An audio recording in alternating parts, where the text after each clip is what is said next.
Hello team, welcome to another ATP Geopolitics video with myself, Jonathan MS Pearce. This is a bit of a US political analysis where, just a big question really, concerning the assassination of the Minnesota State Representative Melissa Hoffman and her husband, and the attempted assassination of the State Senator in Minnesota, John Hoffman, and his wife. Hopefully you remember this because it disappeared from the news within a week, and this was the assassination of a US lawmaker and her husband, and the attempted assassination of another and his wife. Quite incredible. And the ones who survived were very lucky. Minnesota assassination survivor and husband shot 17 times. 17 times. So that's incredible. Now, do you remember the Vance Burlter guy who I did quite a few videos on at the time, saying it looks like he was a Christian nationalist, Republican, supporter of Trump, etc., where initially people were claiming because he was put onto some kind of business board by Tim Walz, he just continued his position on the business board. Everyone was saying he's a friend of Tim Walz, therefore this is a Democrat, and therefore these are Democrats. And for the first 12 hours, you had MAGA going nuts about this, saying Democrats have shot up people, and they were doing it because these Democratic politicians weren't being left-wing enough, and therefore this guy came out and shot them. And then they all went silent when it turns out he was a Christian nationalist Republican who absolutely loved Trump and blah, blah, blah. The point is that this disappeared immediately. Like, as this source says, man, the whole bizarre story sure vanished out of the national news spotlight pretty quickly, didn't it? So he ran a security company, turned up in what looked like a police car, had a latex mask on and had police equipment, and then was sort of, allowed to the houses because, the door was open to him because, he looks like a policeman, blah, blah, blah. And then he shoots the people.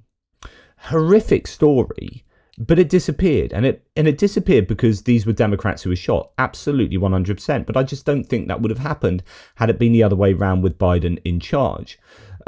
So she was assassinated, this lawmaker, and it's been barely a blip in the news cycle. And it really was barely a blip. And indeed, Joe Biden went to Minnesota to pay respect to assassinated Representative Melissa Hoffman's family, and pay respect to her and to comfort her family. Donald Trump just remained silent, said that, like, he was asked about it and was like, slagged off Tim Walz and whatnot. That's what a real president does, right?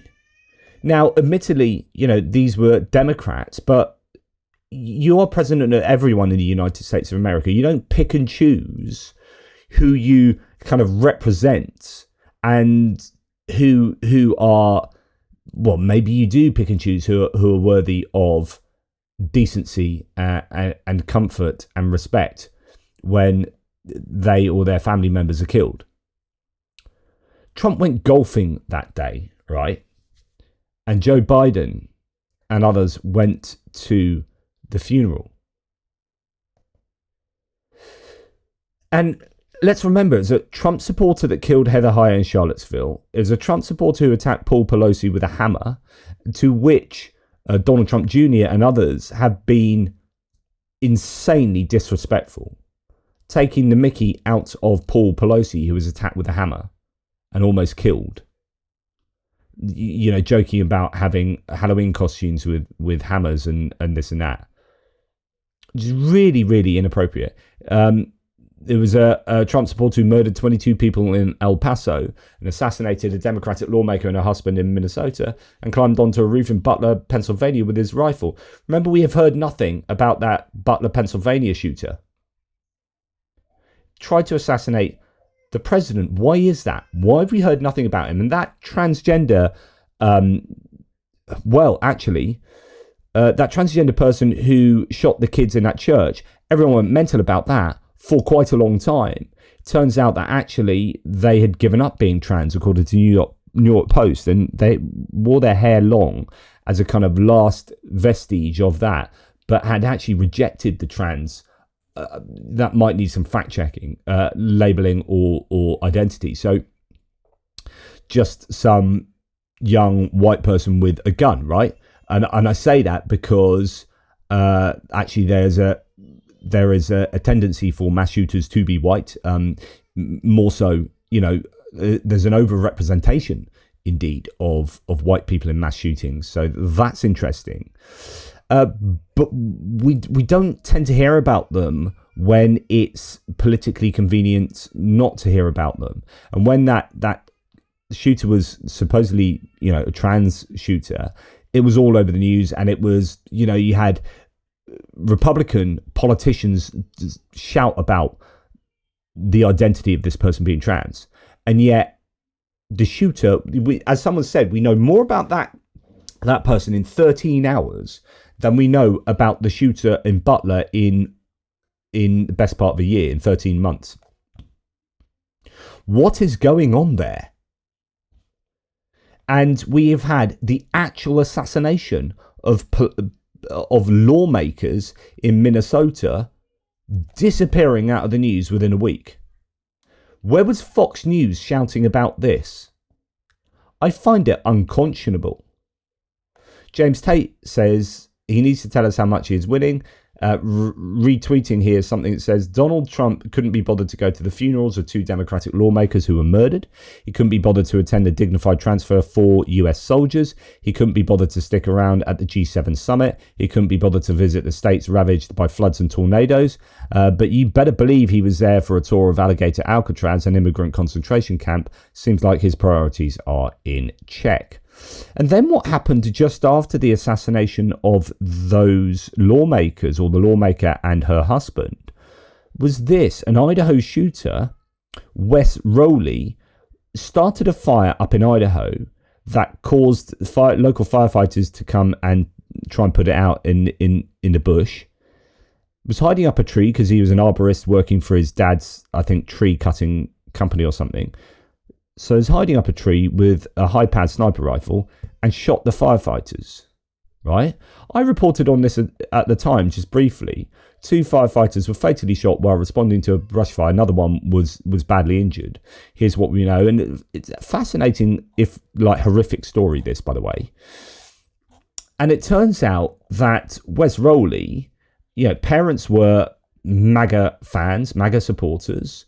Dad had been to the White House with a MAGA cap on, and it turns out that public records indicated that Rowley lived in California and later in Phoenix, Arizona before relocating to Idaho. Former classmates at North Phoenix Preparatory Academy told USA Today that he was, quote, obsessed with guns and frequently discussed politics, voicing strong support for Donald Trump. Several also said he drew swastikas and firearms in notebooks, which they viewed as attempts to appear edgy. Rowley left school midway through his sophomore year to join his father's tree trimming business in Idaho, and his grandfather said he wanted to be a fireman, working in the forest, and idolized firefighters, ending up killing 2 of them and injuring another. But see, the idea that this guy, this kid, in a gun family from an early age, and MAGA supporting parents, himself supposedly big fan of Donald Trump, drawing swastikas in his notebook, like that disappears from the news as well. Like 2 firefighters were sniped to death, and yet that came and went. These shootings are horrific. Something needs to be done about them. Nothing ever gets done about them. There's no lasting change to any laws. There's no support for those people. You either blame the guns or you blame mental health. Now, the Republicans will rather blame mental health, but then they defund mental health efforts.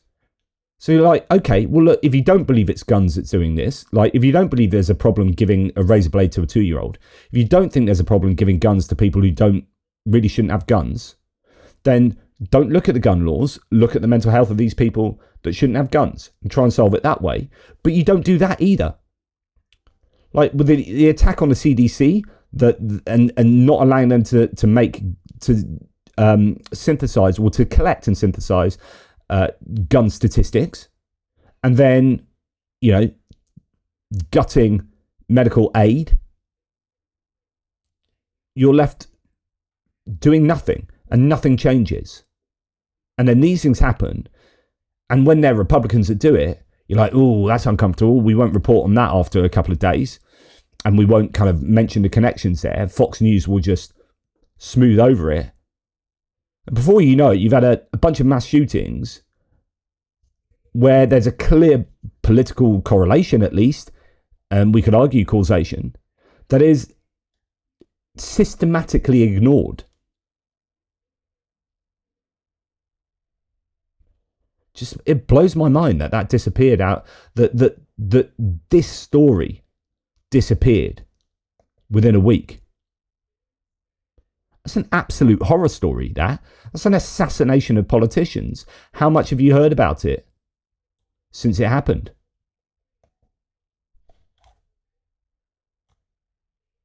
It was only a couple of months ago. Just a couple of months ago. How much have you heard about this recently?